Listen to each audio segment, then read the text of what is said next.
Peace, love, and light, everyone. This is me, Welcome to Sacred Medicines. Today we'll be discussing the sacral chakra. Yesterday we discussed the root chakra, and I'm going to give a little bit of information from yesterday and tied into today so that we can see how the chakras work together to bring about wellness in our mind, body, spirit, heart, soul. So stay tuned and let's have a discussion.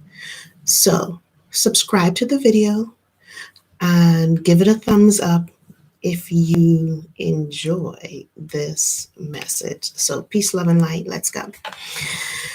So, yesterday we talked about the root chakra, and I was saying that this root chakra is our foundation. What it does for us, it allows us to be grounded. It allows for protection. It allows us to feel strong in our foundation. It has to do with confidence building and our ego and our self-esteem is all wrapped up in that root chakra. If I had to um, place the seven spiritual laws of life, which you often hear me talk about for those of you who've been following me for a while on my different platforms. I always talk about Deepak Chopra's seven spiritual laws of success. And I say that it's actually the laws of life because if we follow these laws, we find that we are better beings. We lean into our greatness, our spiritual sense of self, and we live life in a different manner. We perceive things differently. So I'm going to also make the connection between the seven spiritual laws and also the chakras, how I give the information to my clients so that they can understand how it works in their life. Okay, so I was just making sure my speaker, my microphone was on. So let's talk about this a little bit more. So I know it's a little cloudy out where I am, so the lighting is a little different today, but let's work with what we have. It's the message, right? Not the messenger. So yesterday we discussed the root chakra and we talked about it being the foundation, and we also talked about the crystals that went along with the root chakra. We talked about how this, where it's located, what color it is, how it plays a role in our lives and make us feel if we are not totally connected, if it's not healed, if it's not cleansed, if it's not balancing properly. I also shared that you can cleanse your chakras with the intention, as well as you can use water, smoke, fire, moonlight, sunlight, selenite, to clean your crystals as well.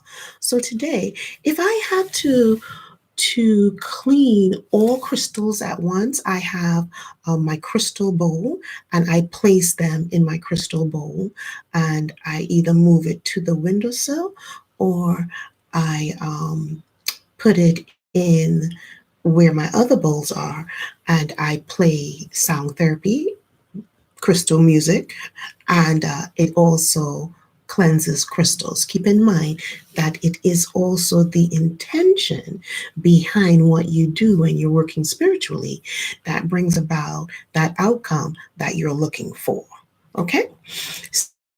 So I attribute the root chakra to Deepak Chopra's first law, which is the law of pure potentiality. And in this law of pure potentiality, it says that we were born perfectly. We came into this world with all these gifts and talents, and we can move things from the unmanifest to the manifest because we are greatness. We came from greatness. We have greatness within us, and we move through life in the flow. And moving through life in the flow means that you are connected. Okay. So keep that in mind as we go forward, that this greatness is inside of us. And so, therefore, we can move things from the unmanifest to the manifest. For those of you who think about greatness as God, Gaia, what have you know, when you think about um, this being, that there's certain things that you do, be it worship, you ask for things, you give sacrifice, all these things that you do. Keep in mind that being is within us. We came from that being. And so, therefore, we too can move from the unmanifest into the manifest.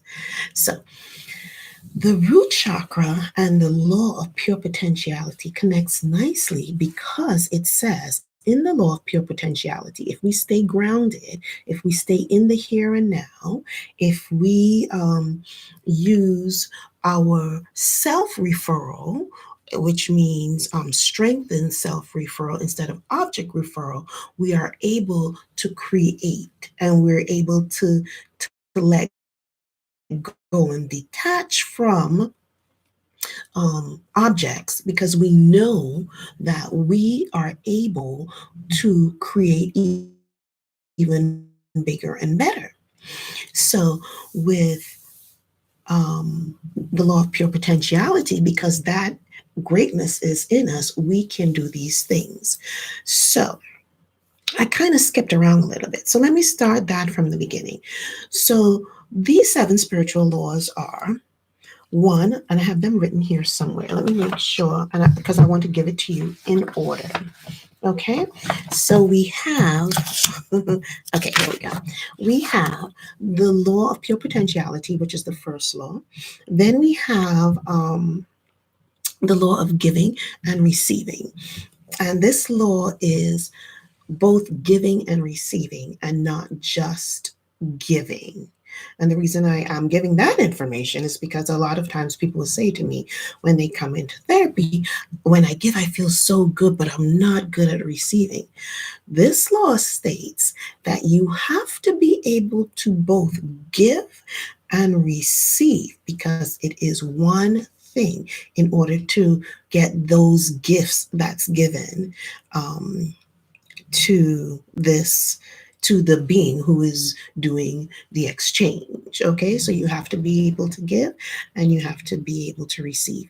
And also, receiving here doesn't necessarily mean something that is tangible that you can touch, but also accepting politeness. You know, when people are nice to you and they say thank you and they pay you compliments. This law states that you have to be able to accept the compliment. So if you see my eyes moving around, I have another camera that's attached to my monitor. And so if I look into that camera, I may look as though I'm looking up a little bit, but I'm looking at that camera. My natural camera, germane to my laptop, is down a little bit. So if you see me doing that, it's because I'm moving through the cameras. Okay, so I'll find a neutral place once I get settled in. So this so as I was saying, so you have to be able to give and you have to be able to receive in order for this law to work, because it isn't two separate laws. It's one law, the law of giving and the law of receiving. And then the third law is the law of karma, or the law of cause and effect. Karma isn't what people normally refer to when they say, oh, something happens and they don't necessarily like it, and they say, you know, that's okay, I believe in karma, and karma will get you, or karma is a bitch, or whatever it is that they say. Karma really doesn't work like that, especially when you understand that the universe is loving, kind, gentle, and actually does not cause harm to an individual. It's the individual that causes harm to themselves. Okay? So that whole karma thing, we kind of get that messed up a little bit, but we'll talk about that another time. So when you hear things like, oh, what we're experiencing right now and why we're quarantined is because of our behaviors, and so therefore God is punishing us. I really want us to think about it a little more, because if God is about love and is about um, creating that kind of balance and peace and harmony, is really God about pain and suffering? So we need to think about that a little bit. Does your God make mistakes? Hmm. So, does your God not know how to love you? Hmm. So, moving on to law number 4. Law number 4 is the law of least effort. We were taught that in order to achieve everything or anything in life, we have to work hard at it. We have to go after it. We have to pretty much step on each other's throats in order to get to the top. And this is our mindset. And we were taught that at a very early age. And so it has grown within us. And as adults, we play those things out. And we surround ourselves with the people that support that. So that's the fourth law. We'll talk about that when we get to the fourth law. The fifth law is the law of intention and desire. And so when I say to you, it's the intention behind what you're doing, what you're asking, how you're thinking, your behaviors, your words. Um, that is something else we need to pay attention to, because that is what actually harms. Okay? That is the poison, the venom that we oftentimes give to others, events, situations, and then walk away from it, or at least think that we have walked away from it. So that is our fifth law. Our sixth law is the law of detachment, and we struggle. We really struggle with that, because in this law of detachment, it says that things were brought to you for a reason, and you are there for a reason. So get from them, or it, or the event, or the situation, or whatever, everything that you can, everything that they're giving. Just be open hearted and receive it, and give with an open heart to the event, the people, the things, whatever it is. And so that when it's time for this thing, event, person, situation to move on, we're not grabbing onto it, like, oh my gosh, oh my gosh, oh my gosh. We're able to understand that it, whatever was in our life for a period of time, and this is the time to detach from it, because now it's on its way. It may be on its way to, maybe it may have been a ring that you had and you lost, and so someone else finds it, and it's bringing joy to their life. Or maybe it's someone who was in our life and have passed on, have transitioned. Well, they were there. Did you get everything from them? Did you give everything to them? Then allow them to go on their journey, because it's time for them to go to the next level, next state, next transition. And sometimes, or all the time, letting go can be traumatic. It can form scars if we allow it. And so in the letting go process, once we understand, if we don't let it go, then it will become self-abusive if we try to keep holding on to it, reliving it over and over, sitting in depression and pain. That becomes self-abusive. So it is about letting go, releasing the grip from whatever it is that was present in your life, taking a breath, thing to understand in that law of detachment, because we think we own everything: our children, our cars, our homes, our husbands, our whatever it is. It's mine, it's my computer, it's my house, it's my whatever. Okay, but it really isn't. So if we keep that in mind and we live with that law in mind, detachment doesn't become self-abusive, or is not self abuse. Okay. And the last law is the law of Dharma.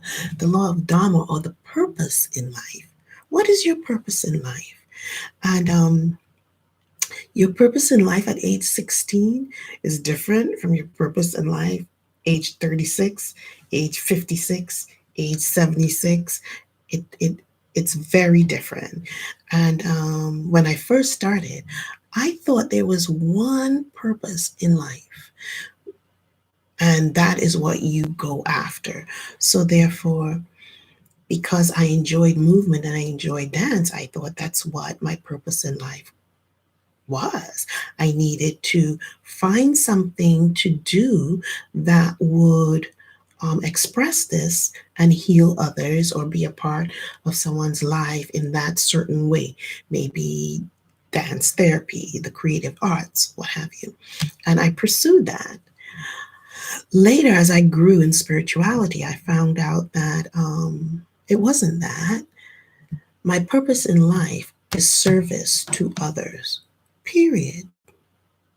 And if I kept that in mind, then everything that I do, if I do it with that intention, then I'm fulfilling my purpose in life. So sometimes people read my information that I give, and they say, "Oh my God, Mizana, but you're doing so much. You do so much. How could um, do so many things?" And it's almost as though they are like, "Oh no, like then you can't do them all." Well, if you have, so you're supposed to focus on one thing and grow from that. I disagree. If you walk through life in the flow of life, knowing that your dharma is in a gas station, and then from working in the gas station, you found out that I really like fixing cars, and so you move into that, and you get educated in that area, and you do that for a period of time. And in doing that, you may find that you like the way the mechanics work, and you would like to build something, and whatever that may be, you go in that direction. So it moved you away from maybe building cars to something more intricate. And from there, maybe one day you say, you know what, I've always wanted to be a, a landscaper. And that's what you decide to do, and you find that brings you joy at age 50, at age 60. And so that's what you do. And you find that when you plant your and design your gardens, it touches people's hearts. Then that's what you do. There's no such thing as doing too much or having too much. It is how you use it and at what time you're using it. And are you using it to your highest good? And how are you using it to help others? Because the universe is not selfish. So everything we do for others. If you want to be successful in your business, then you help someone become a success in theirs, and your business will flourish. If you want to, um, I don't know, I want to heal others, and so therefore I I give information to other people without charging, and show them how, and that's fine. But here's the other thing: the universe doesn't say anything about you should not have financial gain. A lot of people think that when you're spiritual, you're to give your services away. No, absolutely not. That is your connection, your purpose. And so, therefore, you use it to sustain yourself, to maintain yourself, to grow, to gather tools, to do all these things. So, no, the universe isn't saying that you cannot have any type of monetary gain. So, that is not true. So, okay, I did digress. Let's get back to the sacral chakra. So I told you before yesterday about the root chakra, and I'm saying that the root chakra is connected with the first law, which is the law of pure potentiality. And so today I am talking a little bit about the sacral chakra. And the sacral chakra is our connection and our ability to accept others and new experiences. Look at where we are today. This is completely new, but it's not just new for one. It's just not new for me. It's new for all of us. We're experiencing this quarantine together. And there's a reason for that. What can we do? What can we manifest together so that we all benefit from this experience right now, this quarantine that we're currently in? And the location of the sacral chakra is in the lower abdomen. The lower abdomen, and that is about 2 inches below your navel and 2 inches um, across. Am I saying that right? Yeah, it's about 2 inches below your. I just wanted to make sure I had to envision it. About 2 inches below your navel. Okay, so emotional issues that's attached to this sacral chakra are a sense of lack, uh, uh, a lacking of abundance, a lacking of pleasure or well being, a lacking of sexuality. Those are the low energy points of your sacral chakra. Remember, I said yesterday, or whenever I did that, I posted the root chakra, that the root chakra and the sacral chakra works nicely together because the two of them working together brings about a sense of flow because you have that foundation, that grounding in. But yet, still, the sacral chakra is about that pleasure and that well being and that abundance. And when I say abundance here, I'm not just talking about monetary, I'm talking about abundance in health, abundance in intelligence, abundance of love, abundance of spirituality. I'm talking about abundance in totality, not just one particular area, which is monetary, okay? So, this chakra, working with the root chakra, creates for us this sense of being that we're living in the flow because everything around what makes us feel safe is taken care of once the root and the sacral chakra is working together. Everything that we perceive initially as safe is what I should say, um, seems to be in balance when those two chakras are working together. Now, I don't know if I mentioned it when I did the root chakra, but the root chakra is located at the base of the spine and your pelvic floor area. And the physical associations of the root chakra are the spine, the rectum, the legs, the arms, and the circulatory system. Okay, so I don't even want to say it like that. It's located in the lower. I know that your legs, your arms, your rectum, your spine, and circulatory system is located in the root. It's our the physical associations of the root chakra.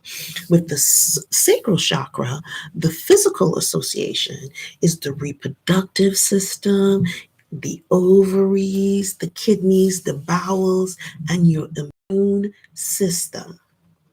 So take a look at the situation we're currently in. We need to boost our immune system. In boosting our immune system, we need to evacuate. We need to cleanse our bowels. We need to make sure that our immune system and our circulatory system is working well. The breath, drinking maybe juices. I know a lot of people when they make their juice, they don't like bitter, but consider at this time as an immune boost and a cleansing to add something bitter to your morning routine. Let's say you have a morning routine of drinking coffee every morning. Well, you may want to maybe before you drink the coffee, put something in the coffee like the rind, the outside, the skin of a lime or a lemon, grate it or cut it up and just put a piece in your mouth and chew it. Another bitter would be down our bowels, and I would say apple cider vinegar with the mother. Drink maybe a tablespoon and maybe 2 to 4 ounces of water every morning. That will help you to evacuate nicely. Kidneys, we're drinking a lot of water. Make this time that we're coming together, a time of the forest cleanses itself, it burns down and starts afresh. The ocean, the seabed, the earth, we're where we are right now.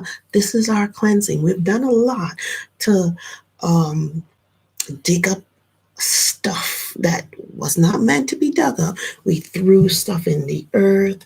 Mother Nature was crying. We're using the water. We will have to now pay for water. There are places that doesn't have clean water to drink. We have abused the earth. This is the time now to start healing the earth, healing ourselves, healing each other. Okay, look at what you can do to maybe start an exercise routine. Something simple. It doesn't have to be anything that is, intense. So moving from not doing anything to doing something is so much better. So there are movements associated with the root and the sacral chakra, and my butterfly breath on this channel, um, or morning routine, I can't remember what it's titled, that has some movements in it that I think are simple and starts the process of having a routine in the morning so that we can begin a practice. Again, we want to move from the unmanifest into the manifest, from not even thinking about doing anything, not think as far as supporting others, to thinking about how can I help at this time. The thought is important. The intention behind the thought is even more important. So don't harass yourself and beat yourself up if you're unable at this time to think about something. Just time. And sometimes helping and serving is just listening.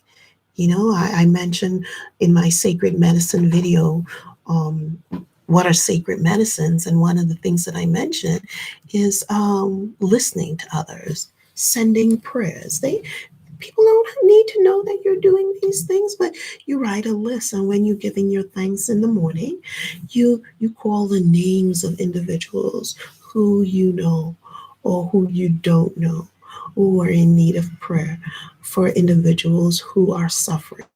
We ask that may we realize that we are suffering and to make changes within ourselves that will help others. So may all beings free themselves from suffering. Sometimes our suffering is by choice. We are making choices. So just keep a mind on that and see if I'm going to wrap this up because I've been on this for a little while. So, some of the stones for the sacral chakra, hold on one moment, this just fell.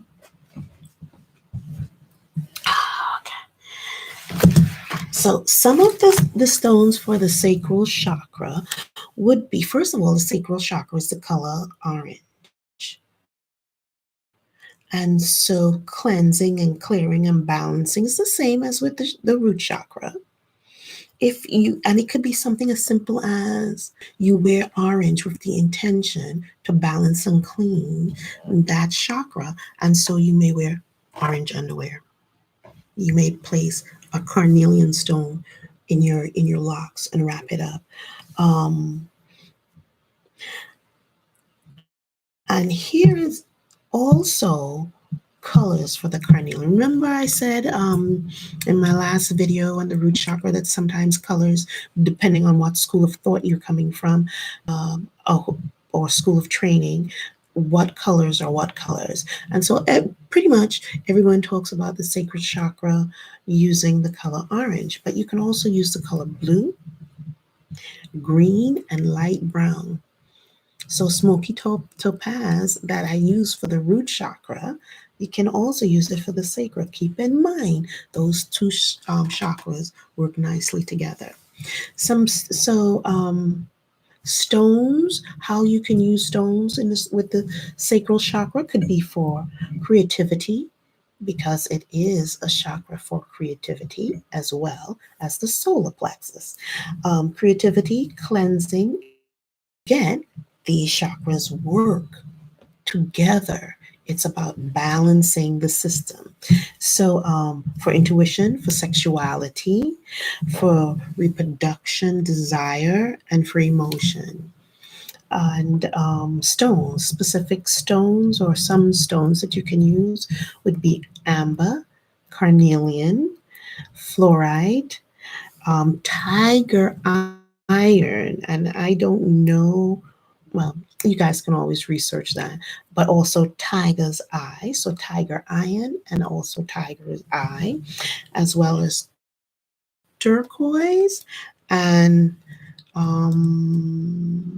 I think that's about it for that right now. There are other stones that can be used, but let's stay with that.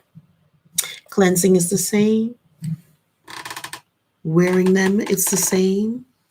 Keeping it around your home, it's the same. Place them where you get a connection.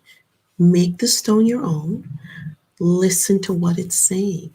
And so when I say listen to what it's saying, um, when my intuition speaks to me, it's in my voice. Sometimes I can hear someone else's voice, but usually it's in the dismiss it, thinking that you're, oh, that couldn't be true. But it's true. So if you ask for something, you ask the universe for something, just be open with an open heart and listen and watch as this gift is being given to you. Okay, so peace, love, and light. Again, please subscribe to my channel. And if you like this video, give it a thumbs up. I will be posting on the solar plexus chakra. So in the meantime, peace, love, and light. Ashe, aho, amen. Please stay safe, follow health protocol, and stay connected. Ashe, aho, amen.